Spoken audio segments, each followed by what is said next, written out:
Shidduch Podcast.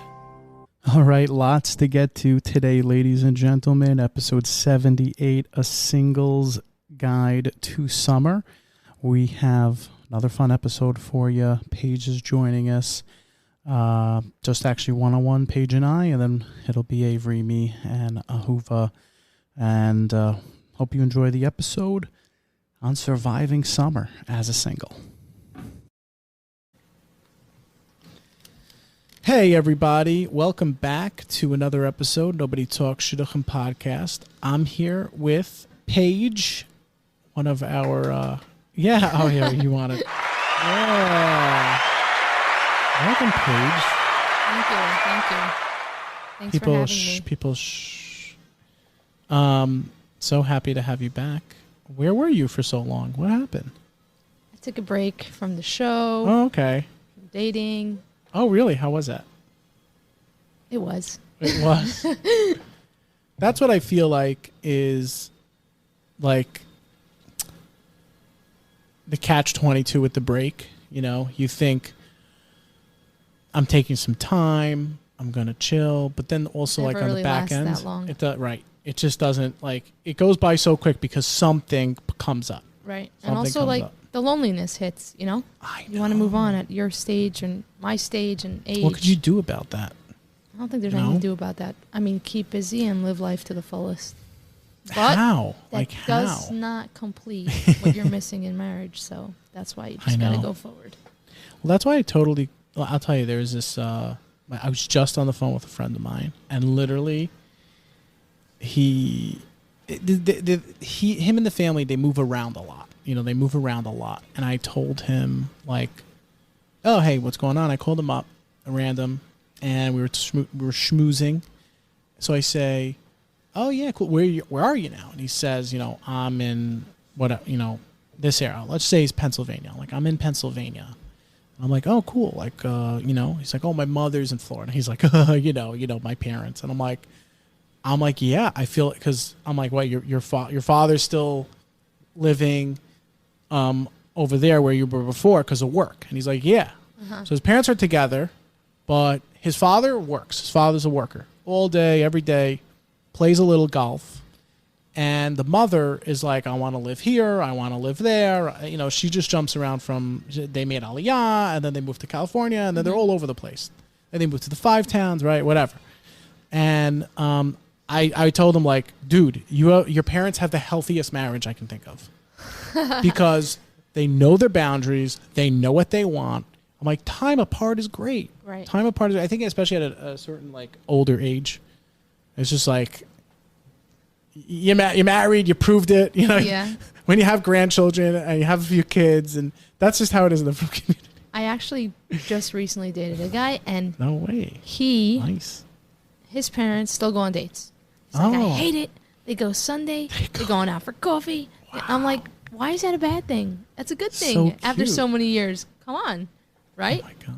And I was like, I don't see that as a bad thing, but it's just funny because depending on the people they are, time apart is great, but also to still have date nights in your 60s. I commend. First of all, no one's telling them and looking out for it. So the fact that they do it's on their own accord. My first thought is literally like, screw you. Okay, first of all, married, they have kids, they're so cool, they're convivial, they're affable. But then on the other hand, it's like, wow, you two are pioneers. Right. You're amazing. You two are pioneers. He's embarrassed of it. I don't know. So first of all, we didn't have you on for like a bunch of episodes. Okay, mm-hmm. we got your deputy. We got your proxy. Okay, Rivka came on, your proxy. We loved her. People didn't realize, and I didn't realize that you sent her. No, I'm kidding. We found each other, her and I, and then turns out that you two know each other, so that's cute. Yeah. It's like a little Shidduch world, Shid world right here. Small world. And then she came out. She did a fun job. She told us some things about you. No. Wow. Paige, I didn't know you. I thought I knew you more, Yeah, so what did you think about the past few episodes? Like, what? I think they're great. I think they're honest. I think they're straightforward. I think that at the end of the day, being older single, a lot of us just going through the same thing. Just in different homes and different environments, but it's all the same feeling. And I remember, like, we're in the middle of summer. Mm-hmm. I remember even like last year, summer was like this thing. You make a plan. It's a season. Yeah. It's a time. It's reasons to do different things. Mix it up, you know, before inflation, obviously. Yeah. And now I'm like, this is I'm at a point in time. I don't want to say age because it's not like really secluded. Like it's not so much encumbered by age or pigeonholed by age. It's just like kind of where you are. And I'm at a place in time where like I just don't have those resources to just go out and like on a vacation with friends. Basically hang out with like my crew. You know, work constraints, not really financial constraints, but that's fine because I know what it is to. But just like I can't just call the boys up anymore. Right. You know, everyone's like, I get you what you girls go through now. Ah, that's nice to hear. But yes, that is true. Also, like you said about summer season, people that work 12 months, their work schedule doesn't change. It's the weather that changes. Okay, fine. So the days are longer. You can do more. People expect it, but for a lot of people, summer is the same. So you can do more after work, but at the end of the day, your full day at work is your full day at work. Mm-hmm. So you can try to get away, you know, take some time off, but do things, you know, out of your comfort zone or just do things exploring. But for a lot of, you know, grown-ups, at that, you know, summer is that what we are? We're grown-ups now. Yeah, no, saying summer is sometimes people work harder in the summer. Yeah, I mean, well, so I would explain, you know, that, you know, in the Jewish from dating world, Shidduch world, the Shidduch core, like this is how, you know, life is done. Like we kind of do stuff for the whole year, right? One way, which is.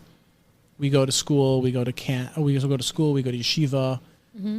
People are teachers, you know, people are home. And then in the summer, there's camp, there's bungalow colony, there's like summer hours, there's summer Friday summers, there's summer barbecues and banquets and events because all of a sudden like everyone has outside area outside. And like it is a totally different thing. You know, kind of like starting like to leap onto that crescendo with Pesach. Like Pesach comes and then people are like, all right, summer mindset. Right. Like it's hitting me. And then just totally just drops dead when like I guess the Yom like Tovim, the Yomim the That's true. Like you said, the outside space all of a sudden is now usable. The weather's beautiful. The days are long. It is a good time to get out. Sometimes just like too much all at once. I don't know. I find one event and one barbecue, and you're at barbecue 3 times a week, and then it's just like this event, this Shabbaton. I can't keep up. But I guess it's nice for, you know, the social butterflies and to have the options, you know. Yeah, to have the options to get out, to be, you know, out and amongst other people. Yeah. Different events. But I think at the same time, depending on the person you are, you know, go to some. Don't go to some. Do what works for you, so you're not burnt out from them either. Well, what works for you? What works for me? I choose some, but for most of them, I don't know, lay low. Lay low? Depends on who the crowd is. If it's like with my friends, yeah, I'll join you every week. But if it's like some sort of single something, I don't know. Depends what I'm going for. Well, I'm getting into like I'm getting used to different schedules. I'm getting used to getting into a routine where I'm not so reliant on the shadchan, you know, the chevra, the work chevra, the family. Like I'm kind of getting to that age where it's like, you know what?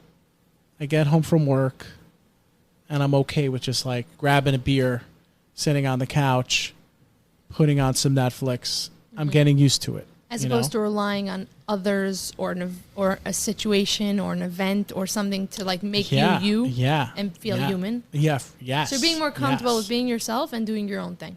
Yeah, I mean, well, that part of myself, because I think it's everything. I think everything's just like it's just all parts of us. Like, right. it, you know. But we to not have we to naturally feel have. the need to be or at this place with these people at that time. But like, I can be myself by myself alone and feel good too. And if I decide I want to hang with others, I'll go do that then. I have, like you said before, you have the options. Yeah. But you're saying you're feeling more comfortable with that. Basically that, yeah. Literally that, I think. Good for you. But I can't lie. Like, there is definitely this like inner battle where if I'm home, I want to go out. If I'm out, I want to be home. Oh. I've been stepping up on the shidduch scene. Like, I've been going to singles events. How's that been? It's been fun. I went to one out in Edison, New Jersey. Right? Is Edison? Yeah. You know, people were like, "Hey, you're held from the podcast. Get out of here." And I'm like, "Yes, I am, citizen. Yes, I am." And it was nice meeting. I haven't like been in it for some time because got into a relationship. Then I was like fed up and then I was fed up. Then I was on a break. Then I was kicked out. Like, it just goes back and forth. It just goes back and forth. I like these singles events. They're fun. Like, I go to them and I meet people. My soul gets to connect. My soul gets to like stretch. Is that, you feel like that's like, what? I don't know. What do you get? Like, you're a normal girl. Wait a second, I'm like not. What do you get? A normal guy. No. You're like a normal girl. But you're people a guy like you. going to an event, so it's gonna be different than a girl going to an event. So I want to hear for a second when you were saying about going to an event and you have fun. What's the fun for you? What's the fun? Ooh, good question. Oh, I love that question. Finally, Avery, okay, Avery's Avery. Okay. And he left the I room. love that. So what am I thinking? Yeah, when I'm going to go, first of all, it's a challenge. I think that's, every guy is like, this is a challenge. You know, I could go in, pick up some girls, you know, get some numbers, dude. Do you do that? No. You just do that up here? The cheshbon is just like, first thing is, am I getting my money's worth? Okay. So that's the first thing so what a guy does. The food or the girls? The food. First, okay, right. Fine. So good. Okay. So first it's the food. It's like, I'm paying, this event in Teaneck was, I think it was $26. That's not bad. So it was $26 and I'm thinking, all right. Let me eat enough. I asked them, what's the food like? Okay, we got confirmation. Platters, pizza, ice cream, whatever, dessert, drinks. I'm like, this is worth it. I can go and I can eat $50 in food. And that's the first thing. I'm such a terrible person. And no, then, it's fine. You're being honest. I was being honest. So that's the first thing. Okay, so that's always, I'm telling you, the price has to be.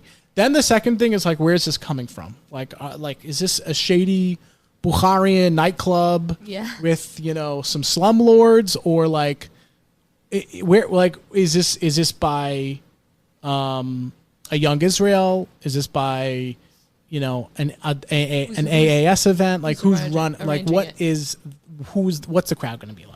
Mm-hmm. And then once you do that, wait 1 second. Based on what?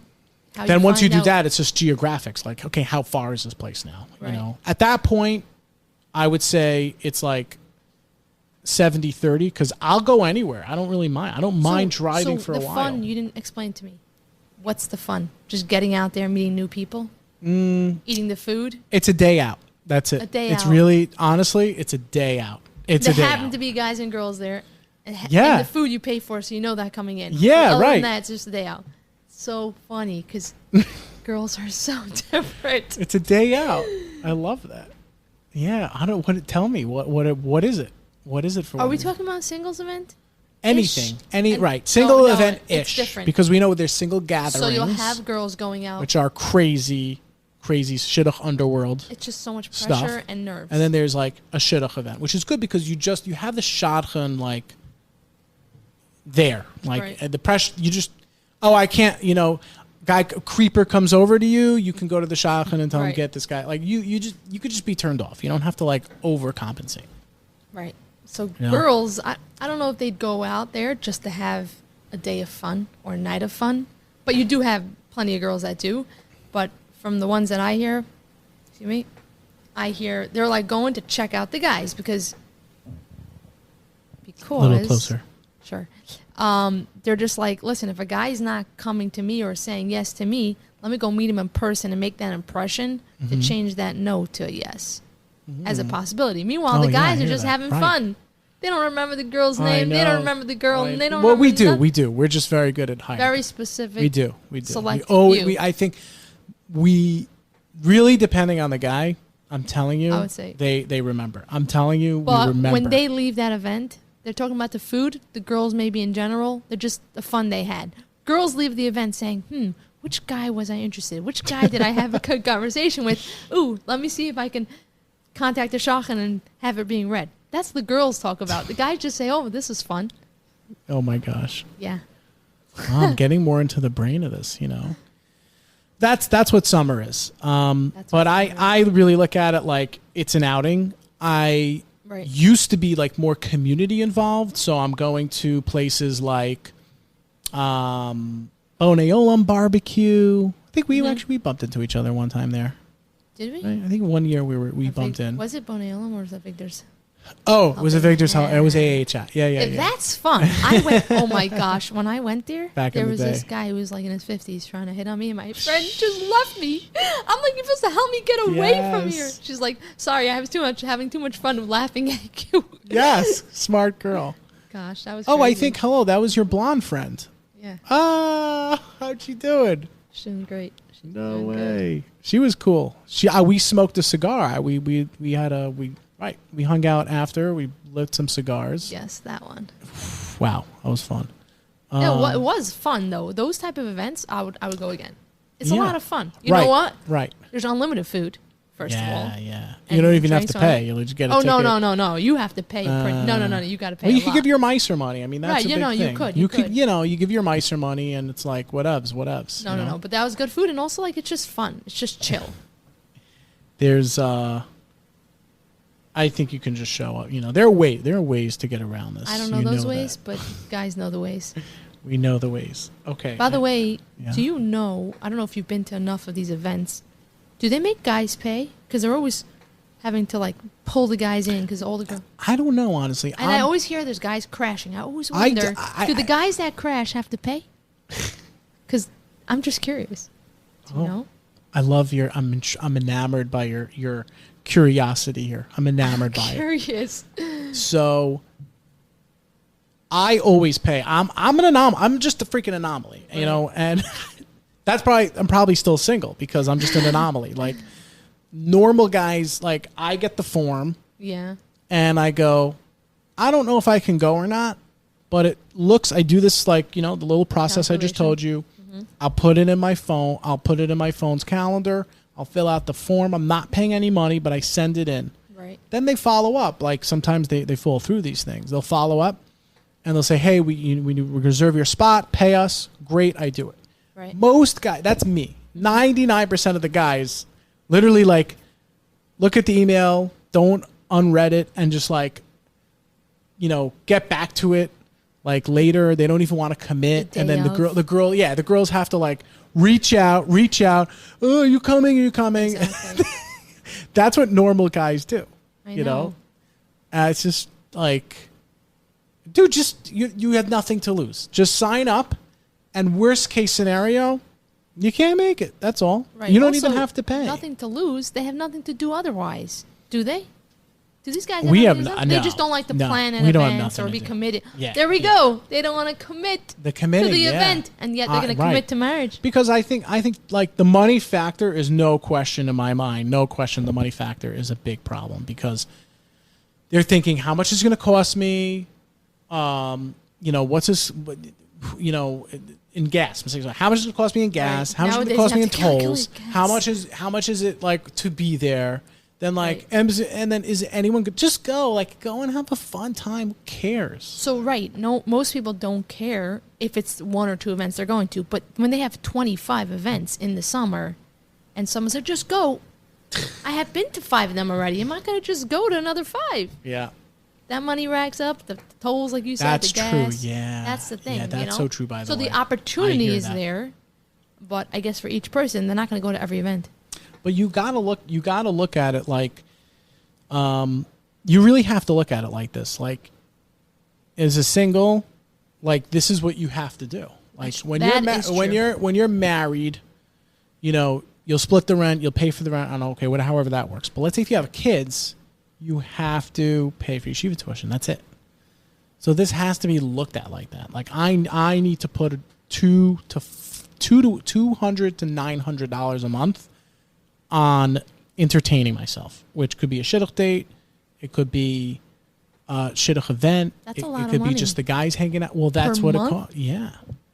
Wow. Yeah. Well, I said 200 to 900. That's a big range. Right. Well, my It depends on the my month. club membership is $850. So that's just I'm a budget guy here. I'm on a budget right here. Oh, it's a good thing you have a successful podcast right here. I know, right? Get all these sponsors so you can afford the 900. Well, how else am I supposed to do it? Wait. There you go. Okay, the last few episodes you missed. What'd you think of them? I know we have a list of stuff that we're going to do, but I wanted to also look at. Can you remind me? I will remind you. So one episode we have was age gaps explored. I think that was done well. I think the 10-year line, the 10-year range is a pretty good. What do you call it? 10 years. Like is pretty much benchmark. Yeah. But again, it was also said, I'm pretty sure, it's very different, a 22-year-old to a 32-year-old.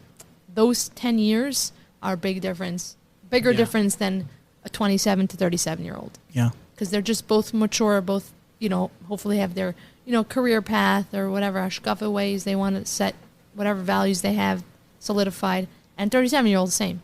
So I think the 10 years is a pretty good, like you said, benchmark. And, anything less is great. Believe me, I rather, someone closer to my age. But at the same time, I would date 10 years up. Yeah. Not 10 years down. And 2-3 years younger, I would go. I think the only kind of content you're going to have is, and this is for me also, what were you busy with all these years, so if you're a certain age, yeah, if I bump into a girl who's 21, and I'm just oh, I know what you've been up to. Right. I know. But then how much can they relate to the past 10 years of your life? Well, that's just determined in what I want, somebody, let's say I'm bumping into a girl who's my age, who's 29, I'm 30. Mm-hmm. Okay, she's 29. I'm curious, what have you been keeping busy with? Right. I am curious. It's in the back of my mind. I do want to hear about that. Does that bother some a little bit? That's probably not probably. That is for sure one of the leading factors in guys wanting younger girls, or at least saying no to an older girl. I never heard that before. They're like, what have you been doing with your life? I have no idea. You're 29. Where the heck have you been? I know what I've been up to. Right. I was learning in yeshiva till I was 25. I'm just giving an example. I've been learning in yeshiva till 25, and then I was in college, and then I'm just 3 years working right now. Right. But a girl, it's what have you been doing? So it's a turn off, or it's just something I'm wondering about. It doesn't help. I don't think it helps. Yeah, okay. Because I feel like people have to.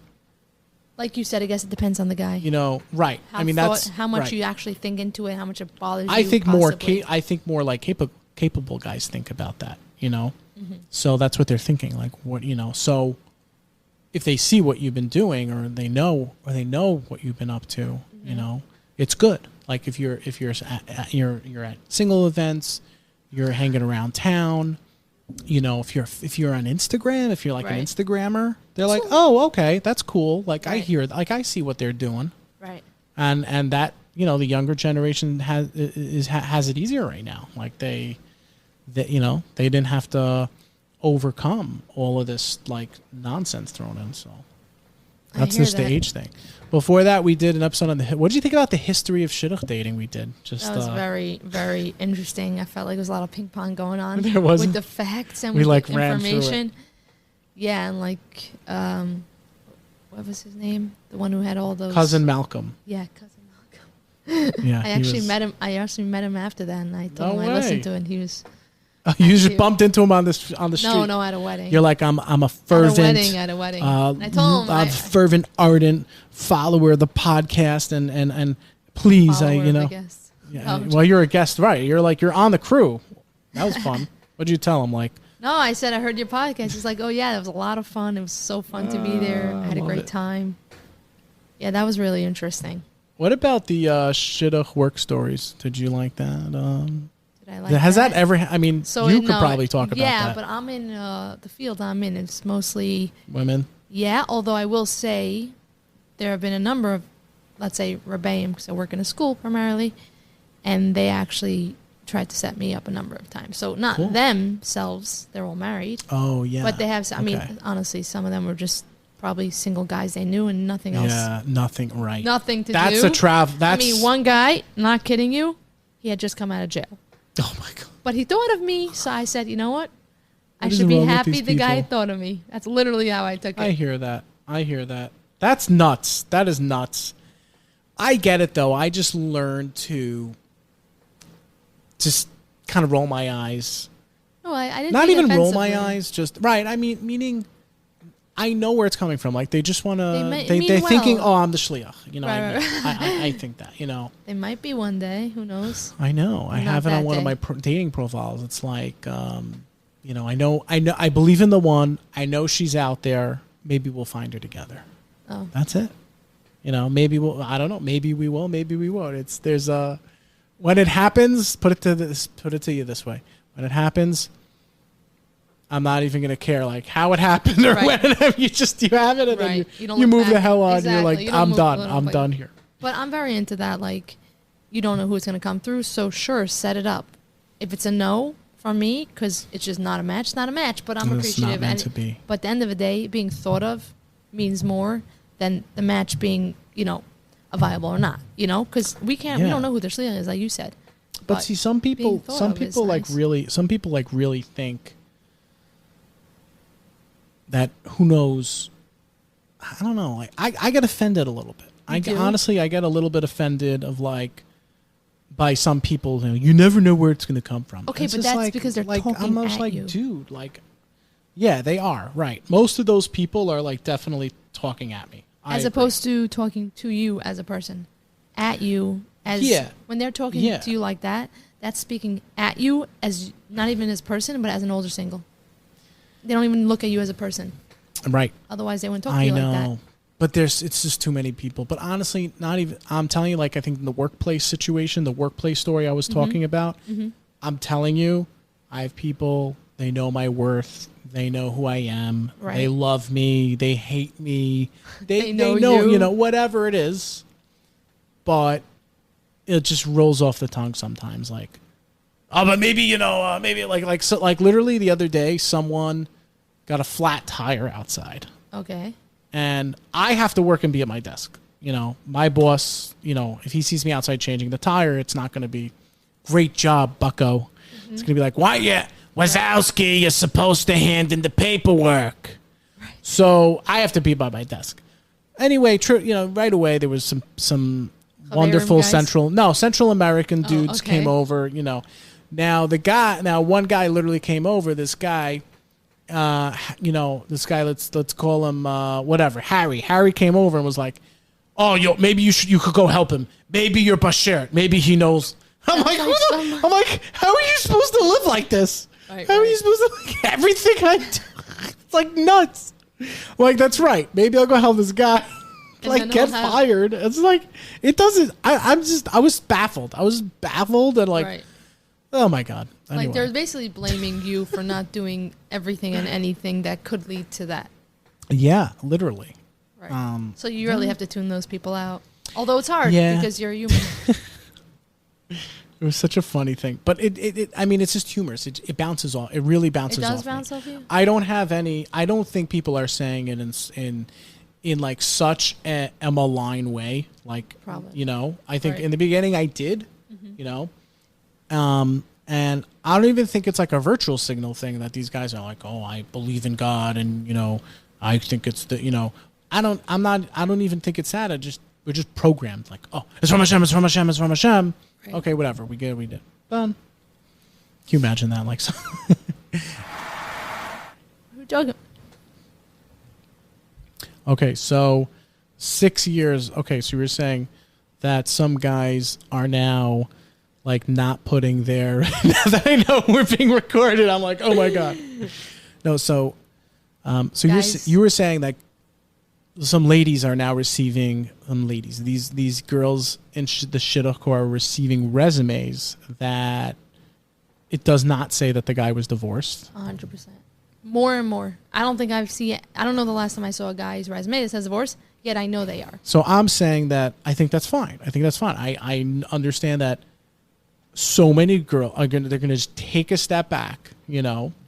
And I know how these people are. They're like the girls get greedy. They're rapacious with like has to be the perfect resume. Mm-hmm. And then they realize that, oh, the guy's divorced or he tells her. So I understand if it's like a little bit of time, but you're saying this one guy you had was like 6 years. And I didn't even know he was divorced. And then to find out it's been 6 years. Oh my God. To me, it's just like. How did he tell you? What are you hiding? You're obviously hiding something, and to go into something when you're already hiding and being I don't dishonest, think so. I don't think so, honestly. I don't think it's like I'm hiding something. I think it's so. I feel just the opposite. Like, really? When someone's trying to hide something, they'll put it on there, and they'll say, "Yeah, I was divorced, but like, you know, I got over it. It's all good now. You know, I moved on." Like it's written there. We're over. So we don't have to discuss it. take that as you're trying. I'm happy for you. Good for you, but you're not there yet. Someone who maybe actually not even put it on there, yeah, is like, no, F this. Like, I'm done. This means nothing to me. Right. Or this meant so much. It changed me, but like, it's not at all where I am. It's so in the rear view mirror. And I'm telling you, I have seen this happen with guys, you know, who have been able, and women, girls also. I've seen this happen with people who are just able to move on, like really put it in the past, and it's gone. I'm telling you. I think it's more of a, you know, when girls are divorced. I don't know. You're a guy, so you can tell me differently. When a girl's divorced, they're looked over more quickly. So that's why I think it's only fair that guys say so too. Although I happen to have dated a number of guys who told me straight out, they said, if I'm dating an older girl, I'd rather she be divorced. Do you know why? Because I know she can at least commit. Yeah, I know. A number of guys have actually told me that. And I was like, sure, I'll take it. I have. We actually discussed it on this podcast with the guys who came on, the divorced guys. And literally, they said the same thing. Actually, they said the same point, mm-hmm. but they put it in the opposite parameter. So they were saying that they felt that the younger girl would give an older divorced guy more of a chance. Yes. Than an older girl who was divorced. Than an older girl who was not divorced or dating a guy who was older but looking not divorced. Right. Exactly. Yeah. So it was interesting. So it makes sense because that's coming from a guy's side. It's coming from the girls. It's the same idea. Yeah. It's both. You know, it's about the commitment. It's like, okay, it's not like it's because we can't do it or can't get there. It just didn't work out for whatever reason. Yeah, I got it. Yeah. Oh my God, we had like so much more to talk about before the recording went on. Recording's on. It's like a whole different mode. I know. Because I thought it was more like that's why this is good. You get used to, you see yourself and you feel more comfortable. Like it's on. Okay, people are listening. Oh my God! So I know you have to head out early, but I do. Anything else you wanna fill us in? Anything else? Anything else? Not at the moment. I mean, I do have more to say. It will be too long to start now, so I'll have to save another time. Well, maybe, hopefully we'll see you again on, another upcoming episode. But Paige, always a pleasure. Thanks for having me. Tell people where they can find you. Through us. Yes, contact AG. Hey everybody, it's IJ from the Nobody Talks Shidduch podcast. I want to take a moment to tell you about our new affiliate program. Inflation's up, some economic problems. Here you go. Here's a few bucks off on your businesses or personal life or just for fun. I wanted you to take a look at shidduchpodcast.com under affiliates, where you can get 10% off for starting your first website, a few bucks for your graphics created with Canva, or just hire someone to do this with Fiverr. Check this out at shidduchpodcast.com and click the affiliates link. Ayla and Avery, you've been fantastic as usual. Hey guys, take a look at this up on the webpage. It's a scene from one of my favorite movies, Hitch, starring Will Smith. It's titled, Any Man Can Get Any Woman. Hear what he has to say. Take a listen. Ladies, don't listen to this because the next guy, anyone who's listening to this is going to win you. So, or any ladies out there who wants to win a guy. It should work both ways, right? Conversely. So, that's going to be shidduchpodcast.com under articles, shidduchpodcast.com under articles. Tell us about the School of Shid. Sure. School of Shid is just a natural phenomenon that happened from having an Instagram account where a lot of people are interacting, but anonymously. And there's always this like, hey, we should get together. Hey, we should get together, right? But I don't know. I felt like there's so many singles events. There's so many Shabbatons. There's so many opportunities for that. And I feel like Shid is a different kind of space. But what I did hear is a lot of people really wanting to learn more and to dig deeper into topics that were coming up, and also to hear more about what I think, not just about what other Shids think, which I think is really cool to always see that. How have you pitched it to people? Avery doesn't know what it is. I don't know what this Avery's is. been on a cleanse. Oh, okay. Avery's been on a cleanse. Cool. He doesn't know. I've cut out carbs, Instagram, fats, Instagram, women. Wow. Men.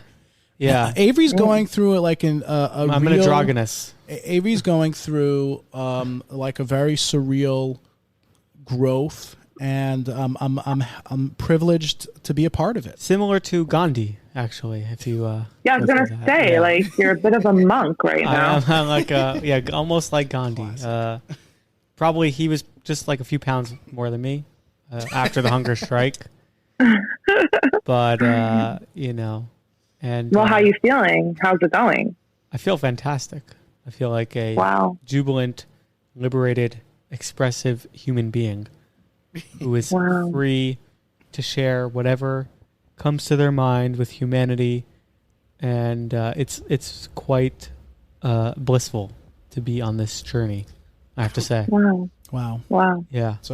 Such a great way of conveying where you are right now. But bringing it back to the School of Shid, what is the appeal? What are they obtaining when they sign up for this School of Shid? Yeah. So first of all, you're getting 2 hours with me. So like, come on, right there, right? Right there, we got it. But besides that, it's 10 other holies or shids coming on to a Zoom, cameras on. So there's a bit of vulnerability there. There's no more safety of the anonymity that Shid provides generally on Instagram. And it's funny because the first class I actually prepared like 7 to 10 topics. You know, Izak, how you prepare for the podcast? I know. And I prepared like a few topics. We got to 0 of them. Like we just started with introductions and like it took off so wildly. It was on fire. I love that. And it was like so amazing because it's like, holy shit's awesome. But this is authentic vulnerability, building intimacy, relationships, real people. And like, it was like really good support and a real safety, but then also like people totally calling out each other on their shit. And I love that. I love that too. It's like, Avery, come on so I can call you out in public. You do that on the podcast. I don't need any more. You don't need any more ammunition than that. I'm looking forward. I especially like, a tremendous part of being on, Instagram and social media at large is that it's notorious for loneliness users to kind of abuse or not be themselves or just say comments and certainly, even that if that stuff is maybe more ambiguous to think of, certainly it's just you're not really so sure like what people actually mean. And going on a camera and actually facing the crowd, it'll be different. It'll be different, Yeah. Exactly. Yeah. I had to work myself up to it because I also sort of enjoy being behind a screen in that I'm not recognizable when I go out, and I really want to preserve that. I don't want to be one of these people that can't go anywhere. You know what I'm saying? You mean the paparazzi's not at your door?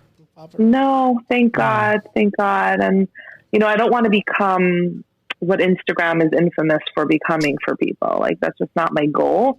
But I sort of bit the bullet, put my face up there, got other people to also, accept the vulnerability. It was almost like a first date and then a second date. And then some people are returning classmates. Some people are not.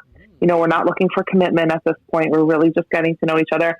Last week, this I hear a lot, which I love, is, oh, I wish I could come, but I have a date. Oh, I wish I could come, I have a date. And I'm like, bring your date. I'm like, I just sort of like snap back to people. Like, that's typical of me on Holy Shid. And somebody brought his date to Holy Shid. Way. I love that. I'm going to bring a date. Yeah, like they brought food in the car and the camera was on and it was like so amazing. We totally fell in love with them and they shared their gorgeous story and I felt like they got so much support. Did he pay for both of them? Oh my God, this is such a good story. That's a good question. So basically, yes, it's such a good story. So basically, he said to me, do I have to pay for both? Or is it like one fee, 2 fees, right? So I said, well, you should pay for each soul that comes, should pay the fee. He goes, well, we're really 2 parts of one soul. And I'm like, what did okay. You? Wow. What did you also, by the way, at the same time? Yes. Oh, So I said, all right. I said, listen, pay for both. Come to Shid class. I'll let the group decide. If the group agrees with you, I'll refund the $100. If the group doesn't agree with you, then I'll keep it. And he's like, okay. Oh, I love that. I love that. What happened? Oh my God. It was so good. So we get on to Shid class. Everyone gets on. And I'm like, guys, before we start, I just need to introduce so-and-so and so-and-so. They weren't sure, if they should pay for both or one. And this is what I told them. So before we hang up today, we're going to weigh in and decide. So we went on for 2 hours. Again, they shared their gorgeous story. Everyone fell in love with them. Literally like tears, like they're just amazing people and an amazing journey and an amazing work that they've done. You sound like the from Oprah. Point. This is what this sounds like. I know, right? The master class. And then like we're about to hang up and I'm like, all right, guys. And they're like, they are definitely 2 parts of the soul. And I refunded the money. I love that. Aww. Yeah. It's very sweet. I think it's a con game though. He uses it everywhere. He goes to a car dealer with his girlfriend. It might we both be want true. cars. We both want to. No, we're 2 parts of the soul. He went to get a house. I saw the same guy down the block buying a house. 2 houses at once. Avery, karmic retribution is real, and I hope it finds you. Oh yeah. Terrible. No, you know take what? Such a holy moment. No, Avery's actually onto something. I'm going to be careful because I do tell Shid class that what happens in Shid class I do protect with confidentiality. So I just don't want to get too specific. But Avery, you are onto something. I was contemplating whether I'd be part of a unhealthy pattern that may be more persistent in his life than he realizes. I don't know enough yet because I just met him. But he did share something in class that made me realize that a female figure making a huge sacrifice for him is very important in his life. And I think that I became another female figure to make a sacrifice. So I did fall into some patterns. I'm excited to see where it goes. I hope they come back and we can learn more about them and it will be really fun. It was fire. I literally couldn't sleep that night. It was just so full of life. It was so full of real people and real connection. I could not fall asleep that night. So I'm excited. I love that. So serene, so real. And it's so needed. So needed. Do you think you could replicate that, every single week? I'm sure, you probably do like figure out. You're figuring it out now. You're like exploring this because it's relatively new, this Shid masterclass. Yeah, and based on the people that show up, it's going to take on different textures. So, so far, both were incredible. We'll see what number 3 brings. I feel like each week will bring us something a little bit different. But I didn't, by the way, like the first class, I didn't even say how long it was going to be because I had no idea. Is it going to flop? Is it going to be awkward? Like, I just didn't know. And after 2 hours, I had to cut it off just because I was feeling pretty tired. But like, I feel like if I would have let the cameras just roll, like if I would have not cut off the class, it could have went all night. Like that was the energy. Like we could just hang out here all night. It was incredible. So now it's sort of like at the 2 hour mark, 2 hour and 15 minutes, like, give or take. I'm very into authenticity. I like things to be organic, and I'm not showing as on Holy Shid. I don't really lead the way. I just hold the flashlight. I let everyone else sort of take it where it needs to go. Yes, Avery, you can make that. You could turn that flashlight on. By the way, Avery. Okay, I was worried. You said flashlight, right? Okay, good. Yeah, just making sure that the addiction is correct. Ahuva, curious for the Jews out there whose shirt and pants are tucked in at their belly button length, who have glasses that are pulled together that are tied together by Scotch tape and have pens in their shirt button pocket. Is there some sort of hashgacha for these people? The people who care about a hashgacha needed for this. Hashgacha and hashgacha. No, I think it's called hashgacha, right? Like Rabbanim that have given you an endorsement of some sort, or no, right? Absolutely not. I'm not promoting it or anything. I'm just asking. Absolutely not. It's like it's the same energy. It's the same energy as Holy Shid. Okay, good.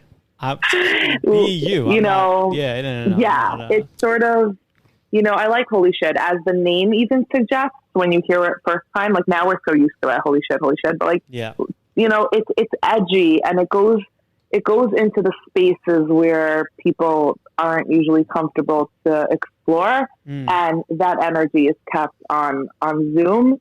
It's therapeutic.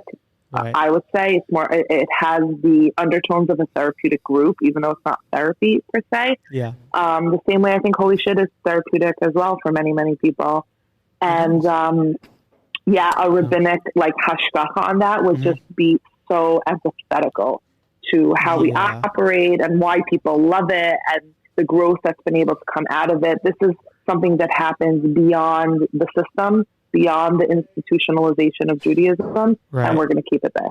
Yeah, it's so funny. I'm like just learning more about the therapeutic lifestyle and many of those aspects having been incorporated in my life in particular. I'm so curious how the greater Gedolim and Rabbanim interlude therapy with their practices from Orthodox Jewish daily rituals, because at times these things are loggerheads. Like they don't really, as you say, they're sort of antithetical towards each other in some way.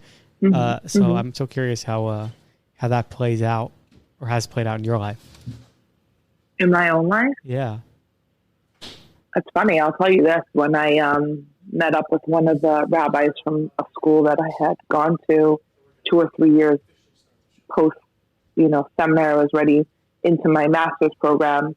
And he asked me like, "Oh, what are you doing?" And I said, "I'm in school." He says, "For what?" I said, "Social work." He goes, "Very bad idea. Very bad idea." Whoa. Yeah.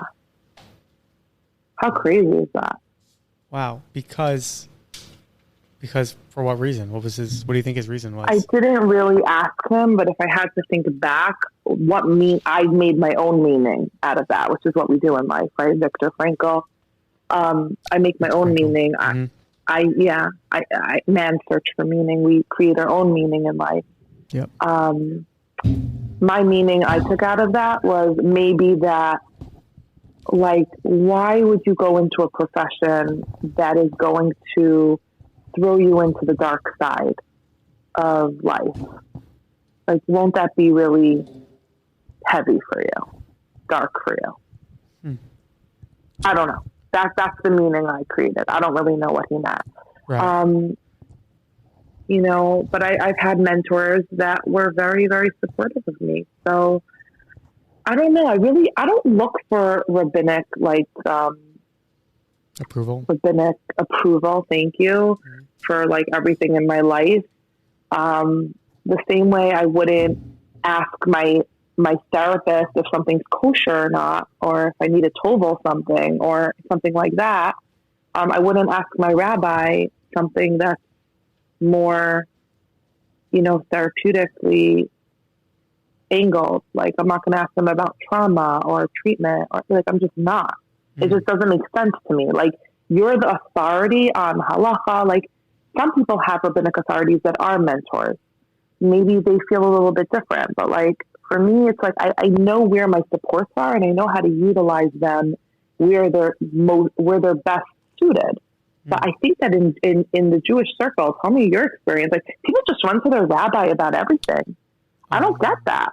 Well, I mean, they have like the two structures that they rely on. So it's the family structure, either the parent or the in-laws who they're relying on for potentially material support, and then their spouse for emotional support, which at times can become abusive and toxic, and all the things that we unfortunately have seen that has been prevalent in the community. And the Rabbanim who say, do this, move here, and they listen. People will listen to them and make a move and make a gargantuan move on a whim, just because a Rebbe said this. I have a relative who moved their entire family to Israel because at one point, Rav Chaim Kanievsky said that you need to move to Israel. America has become infested with non-secular ideals, and I think this was at the time of Obama being elected president, and there was a major push for Aliyah, and they just moved their entire family, stayed here. And I mean, obviously, I'm speaking on an outside perspective. I'm not in the family. I don't know exactly what happened, and I don't know, but I know that many of the family members, their grandkids and grandchildren, were hurt by them making this decision. And I think over the years, and especially now, they've come to lament and maybe regret how hasty they were making that rash of a decision, of such an important decision on impulse. And I think that's sort of what we, need to quell a bit in our community, is the impulsive nature to, Shabbos is coming. Let's all freak out and make a big deal because it's Shabbos. Let's sort of calm down a bit and say, I want to go into Shabbos like a mensch. Like people used to say, my dad used to say this all the time to me, like, go into life. Just go wherever you are, just be a mensch. Don't make yourself look any different than anyone else, but do it with like a smile. Go to a store, be nice to the cashier. Don't go in like you see these kids nowadays. I don't want to like bash the young people or whatever, but they run into 7-Eleven and all of a sudden they're just doing TikTok videos in the middle of the street and dancing like they're a Kardashian or whatever. Like it's just it's a different world, I don't know. I don't know how to speak on that, but things have certainly changed. Yeah. Things have really, really changed, and we need to think more for ourselves. And you know what also really changed things for me, and this might be getting into like, you might edit this out or not, at your discretion, is like when Rabbanim were coming out during COVID and giving medical advice, I was like, stay in your lane. I'm sorry, stay in your lane. That's not okay. You're not a doctor. How about you say to people, we really, really want you to have a conversation with your doctor about X, Y, and Z. Please speak to your doctor about X, Y, and Z. We really feel strongly that you need to have this conversation with your doctor. I could respect that. But to see Rabbanim not stay in their lane and crown themselves as medical authorities, and many of them are wrong, it really disrupted a lot for me. And I guess it also reinforced to me Rabbanim are there for very specific reasons, as our therapists, as our doctors, as our mothers, as our in-laws. Like, utilize your support in their right way, right, so that you can actually benefit from it. Mm-hmm. Yeah, because when you blind the lines, you don't know whose role is what. When you have like a role-less society, you get nowhere. Yeah. You know, look at what goes on in body politic with the Supreme Court, and nowadays, you know, everything has become so we've become so enmeshed in each other, relying on sources of government to give us things that may not necessarily have been intended from our politicians. You know, and we look up to them, and it's a societal thing. Like, we look up to celebrities and stars as if they're our moral compass, and ultimately, we are accountable for ourselves. And the Rabbanim are not accountable for us in some way. I mean, to an extent they are. For our moral dignity, we should follow and listen to what they say. But yeah, only when it comes from a place where they are experts, and they are experts in certain places. Like, I had a relationship issue, you know, and I went to a certain Rav who I had no relationship with. Like, I had no connection to him. And he started giving me advice and started telling me, you know, you need to do this, and you don't know what you're talking about. And therapists wouldn't know. He learned with Rabbi Dr. Tversky once, and he was close with him. So he felt that he knew as much as Rabbi Tversky and as much as, you know, therapeutic professionals, mental health professionals at the time. And he was trying to advise me on certain things that probably weren't in his jurisdiction. And after a couple years, I'm like, why was I relying on this person who I don't view as a preeminent thought leader in the mental health world with issues that aren't pertaining to his expertise? And it really made me question that. You know? Good. That means you have a really strong core self that would be like raising red flags, right? Yeah. That makes sense. Oh, for sure. Yeah. I want to say, like, you know, we talk about sometimes red flags with dating, red flags with guys, with girls. A red flag to me with a support, and when I say that, I mean rabbi, therapist, somebody that you're going to, is somebody that says to you, you have no idea what you're doing. You got this all wrong. Listen to me. Let me tell you how it is, right? That tone, just empowering the person coming for advice or help or whatever support, to me is a huge red flag. You know, when I speak to clients or patients or shid or whatever, and they're coming in and they're, you know, lost or confused or asking for direction, I say, listen, you know, what's your gut feeling on that? What's your instinct? Where do you think this is going off? What's not feeling right about this to you? We are the experts on ourselves and on our situations. It's just that we have so many competing voices in our heads that we can't even hear them. And I think that somebody in a real therapeutic helping profession, their job is to quiet out all those other voices so that you can get to your own soul and your own instinct, because that is the part of you that knows exactly what you need. And no one else can know that more than you. As Tywin Lannister says Isaac will like this. I love him. A man who says he is the king is no true king. Somebody who's an expert. Someone who's an expert who claims expertise on something and tries to profess that to others probably is not the person who you should be looking to for their leadership and counsel. Avery, so profound. All right, people. That is great stuff. Let's. You know, I do want to get back to some other things. All right, another one in the books as usual. It's a pleasure, ladies and gentlemen, Shidduch people out there. Episode 78, A Singles Guide to Summer. Thank you, Ahuva. Thank you, Paige. Avery, always a pleasure. People, you know where you could find us, shidduchpodcast.com or at Nobody Talks Shidduchim on the Insta, at Shidduchim on TikTok.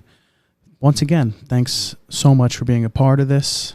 This is Isaac, IJ, Avery, the hosts of NTS. And as I usually end off, happy face, smiley face, silly face. This is the Nobody Talks Shidduchim podcast. Alchi's Media Network.